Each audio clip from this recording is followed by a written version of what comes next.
कि जो विक्टिम की टेस्टमनी है, ये इंडियन एविडेंस एक्ट जो भी है या फिर भारतीय साक्ष्य अधिनियम अगर दोनों को देखेंगे तो इसमें नंबर ऑफ द विटनेसेस कभी कंसिडर नहीं किए गए। किसी केस को प्रूफ करने के लिए नंबर ऑफ विटनेसेस की जरूरत नहीं है। तो एक ही गवाह अगर है, अगर वो पूरी तरीके से ट्रस्टवर्दी है, कोर्ट उसके ऊपर बिलीव कर रही है, तो उसी के सोल टेस्टमनी पे भी कोर्ट क्या कर सकती है, अगर वो कोर्ट के जुडिशियल माइंड को उसकी बातें इंस्पायर कर पाती हैं, तो डेफिनेटली सिर्फ विक्टिम की टेस्टमनी में ही किसी एक्यूज पर्सन को कन्विक्शन दिया जा सकता है। सिमिलरली यही यही सिचुएशन है कि एससी एसटी एक्ट में अगर बाहर के इंडिपेंडेंट विटनेसेस ने अगर उन्होंने ये टेस्टमनी नहीं दिया है, लेकिन विक्टिम ने ये चीजें कहा है और विक्टिम की जो टेस्टमनी है वो कोर्ट के जुडिशियल माइंड को इंस्पायर कर पाती है, तो ये बातें बिल्कुल सही है कि उस सिचुएशन में भी 21% को एससी एसटी एक्ट में कन्विक्शन दिया जा सकता है। यही सिचुएशन होती है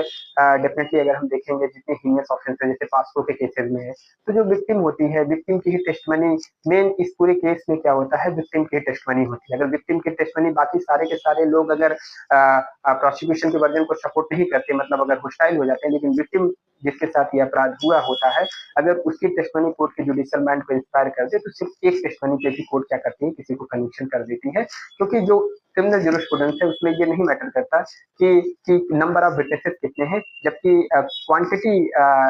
नहीं मैटर करती विटनेसेस की, इसकी क्वालिटी मैटर करती है कि कम विटनेसेस में भी क्या किया जा सकता है, सिर्फ एक विटनेस के भी